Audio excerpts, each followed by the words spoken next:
దర్శిగా మనం భావించాలని మేము అభిప్రాయపడుతున్నాం sir. Right. Riyaz గారు, వెల్కమ్ బ్యాక్ టు అగైన్. మనతో పాటు నరసింహారావు గారు సిపిఎం నుంచి కూడా జాయిన్ అవుతా ఉన్నారు. నరసింహారావు గారు, పూర్తి స్థాయిలో మన్మోహన్ సింగ్ గారి పరిపాలన ఆ 10 ఏళ్ల పాటు కావచ్చు, లేదా ఆయన ఆర్బీఐ గవర్నర్గా ఉన్నప్పుడు కావచ్చు, లేదా నరసింహారావు గారి కాలంలో ఆయన చేసినటువంటి ఆర్థిక మంత్రిత్వ శాఖ గురించి కావచ్చు, చెప్పంటే మీరు సింపుల్గా ఏం చెప్తారు? ఎందుకంటే నాకు తెలిసి వామపక్షాల పార్టీలకి నాకు ఒక స్ట్రైట్ క్వశ్చన్ ఉంది. మీరు చెప్పిన తర్వాత, మీ భావన చెప్పిన తర్వాత నేను తర్వాత అడుగుతాను. ఎందుకంటే దానికి సంబంధించి చాలా కొద్ది మందికే తెలుసు. అప్పుడు మద్దతు కూడా ఉపసంహరించుకున్నటువంటి పరిస్థితి, దాని గురించి కూడా మనం చర్చించుకోవాల్సినటువంటి అవసరం ఉంది. నరసింహారావు గారు ఏం చెప్తారు మీరు?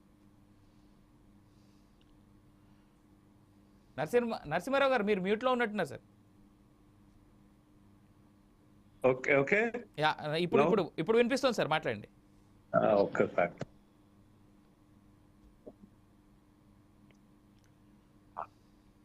నరసింహారావు గారు వినబడుతుందండి?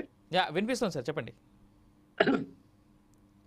ఫ్రెండ్స్, మొదటిగా మన్మోహన్ సింగ్ గారు దేశ ప్రధానిగా యూపీఏ 1-2 10 సంవత్సరాల పాటు ప్రధానమంత్రిగా ఉండి పరిపాలించింది. వారు చనిపోయిన సందర్భంగా సిపిఎం గా మొదటిగా నివాళి అర్పిస్తున్నాం. అలాగే మన్మోహన్ సింగ్ గారు ఓ నిబద్ధత కలిగినటువంటి సెక్యులరిస్ట్ గా పరిపాలనా విధానంలో వ్యవహరించారు. దాన్ని కూడా గమనంలోకి తీసుకోవాల్సిన అవసరం ఉంది. సరే, ఆయన కాలంలోనే ఈ ఆర్థిక సంస్కరణలు, అంతకుముందు ఆయన ప్రైమ్ మినిస్టర్గా పివి నరసింహారావు ప్రభుత్వంలో ఉండి ప్రారంభించి, ఆ తర్వాత తనే ప్రైమ్ మినిస్టర్ అయిన తర్వాత అతి వేగంగా ఈ లిబరలైజేషన్ పాలసీస్ ని, ఎల్పిజి విధానాలు చెప్పారో, లిబరలైజేషన్, ప్రైవేటైజేషన్, ఆ విధంగా గ్లోబలైజేషన్ అని చెప్పి, దీని మూలకంగా తాత్కాలికంగా దేశంలో జీడిపి పెరిగి ఉండవచ్చు.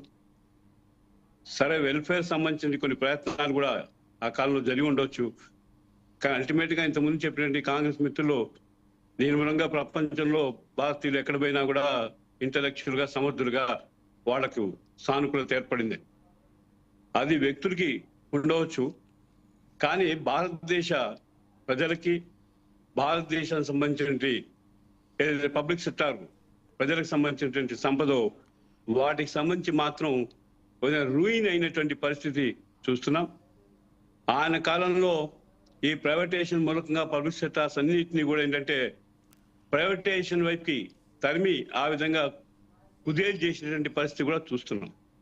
అందుకే ఆనాడు దానికి ముందే ఇందిరాగాంధీ గారు బ్యాన్ ఆన్ రిక్రూట్మెంట్ పెట్టారు. ఆ బ్యాన్ ఆన్ రిక్రూట్మెంట్ ని అది కొనసాగించారు. చివరికి మన్మోహన్ సింగ్ ప్రభుత్వం అయిపోయిన తర్వాత ఎన్డీఏ ప్రభుత్వం ఏదైతే వచ్చిందో, వినబడుతుందండి? వినిపిస్తుంది సార్, చెప్పండి చెప్పండి, మీరు చెప్పండి. ఓకే. ఏదైతే ఉందో బ్యాన్ ఆన్ రిక్రూట్మెంట్ ఎత్తేస్తాం, యువకులకి సంవత్సరానికి 1 కోటి ఉద్యోగాలు ఇస్తామని చెప్పి ఆ విధంగా మోడీ బీజేపీ ప్రణాళికలో పెట్టారు. ఎన్నికల ప్రణాళికలో వాళ్ళు ఈరోజు 10 సంవత్సరాల పరిపాలన చేశారు. ఆ బ్యాన్ ఆన్ రిక్రూట్మెంట్ ఎత్తేయలేదు. ఏ విధంగా కూడా ఉపాధి ప్రభుత్వ రంగాన్ని కుదేలు చేసిన తర్వాత బ్యాన్ ఆన్ రిక్రూట్మెంట్ చేయలేదు, ఉద్యోగాలు కల్పించలేని పరిస్థితి చూస్తున్నాం. ప్రైవేటైజేషన్ లో ఏదో తాత్కాలిక ఉద్యోగాలు ఏర్పడ్డా అవి ఏవి స్థిరమైనటువంటి జీవితాన్ని కల్పించిన పరిస్థితి లేదు. అందుకే దేశం ఈ లిబరలైజేషన్ పాలసీతో, ప్రైవేటైజేషన్ తో ఈ ఆర్థిక వ్యవస్థ ఒక విధంగా కుదేలైనటువంటి పరిస్థితి. భారతదేశంలో పౌరులందరికీ సంబంధించి సాధారణ ఉద్యోగులు కానీ, ఇన్ఫార్మల్ సెక్టార్లో ఉన్నటువంటి వాళ్ళు కానీ, వాళ్ళకి సంబంధించినటువంటి దైనందిన సమస్యలు, జీవన ఆధారం అయినటువంటి ఉపాధి లేకపోవడం వల్ల సరైనటువంటి ఆదాయాలు రాక, మరోవైపు ధరలు పెరుగుతూ పోవడంతో జీవన వ్యయం అస్తవ్యస్తమైనటువంటి పరిస్థితి కనబడుతుంది. కాబట్టి వారు వ్యక్తిగతంగా నిబద్ధతతో ఉండొచ్చు, లౌకికవాది కావచ్చు. ఆ విధంగా ఏంటంటే తాత్కాలిక కొంత వెల్ఫేర్ స్కీమ్స్ ని ఏర్పాటు చేసి ఉండవచ్చు. ఎందుకంటే వాళ్ళ ప్రభుత్వం యూపీఏ 1 కానీ 2 కానీ, ముఖ్యంగా యూపీఏ 1 ని లెఫ్ట్ పార్టీస్ యొక్క సపోర్ట్ తోనే వాళ్ళ ప్రభుత్వం ఏర్పాటు చేశారు. ఆ సందర్భంగా మన్గేరా కానీ, ఏదైతే ఉపాధి హామీ చట్టం కానీ, ట్రైబల్ రైట్స్ సంబంధించింది కానీ, ఇలాంటివి ఏ వచ్చినా ఆనాడు చట్టబద్ధం చేశారు పార్లమెంట్ లో.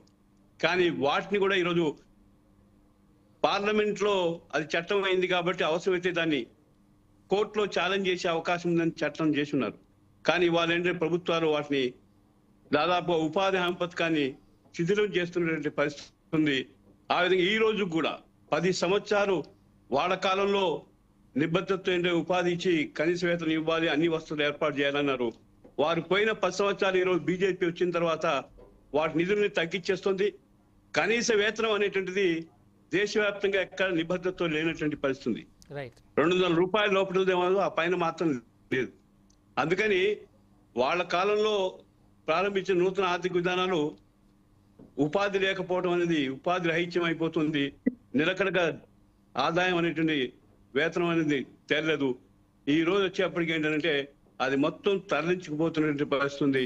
మరో చెప్పాలంటే వాళ్ళకంటే అతి వేగంగా న్యూ లిబరల్ పాలసీని ఇంప్లిమెంట్ చేయడం ద్వారా ఇవాళ పబ్లిక్ సెక్టర్ పోర్టులు కావచ్చు, ఎయిర్పోర్ట్లు కావచ్చు, సీ పోర్ట్లు కావచ్చు, దాదాపుగా బిఎస్ఎన్ఎల్ కావచ్చు. ఇవాళ బిఎస్ఎన్ఎల్ కి 5G లేదు, 4G లేదు. ఇవాళ దాదాపు ప్రైవేట్ రంగంలో 5G ఉన్నటువంటి పరిస్థితి ఉంది. అందుకని ఈ ఆర్థిక విధానాలు యూపీఏ 1 ఏ చుట్టూ ప్రారంభించినా, బయట నుండి మేము ఏం సపోర్ట్ చేసినా అల్టిమేట్ గా ఏంటంటే సమస్యలుగానే ఉన్నాయి, జటిలమైనాయి. ఈ దేశం సంపద ఏంటంటే ప్రైవేటైజేషన్ లో కొట్టుకుపోయి, గ్లోబలైజేషన్ కొట్టుకుపోయి ఈ దేశంలో ప్రజలకి జీవనాధారం అనేది వాళ్ళ పెద్ద సమస్యగా ఉంది. ఆహార సమస్య ఉంది, ఉపాధి సమస్య ఉంది, ఇవన్నీ కూడా సమస్యలుగా ఉన్నాయి. అందుకని ఈ వీటిని బేసిక్ గా ప్రజల సమస్యల్ని పరిష్కరించడం కానీ దేశం ప్రజల జీవన వ్యయంలో విద్య, ఆరోగ్యం, ఉపాధి అనేటిది లేనటువంటి మృగ్యమైనటువంటి పరిస్థితి. రైట్ అందుకని వారు నరసింహారావు గారు మళ్ళీ మీతో మాట్లాడిస్తాను. దానికంటే ముందు ఒకసారి కోటేశ్వరరావు గారి దగ్గరికి వెళ్దాం.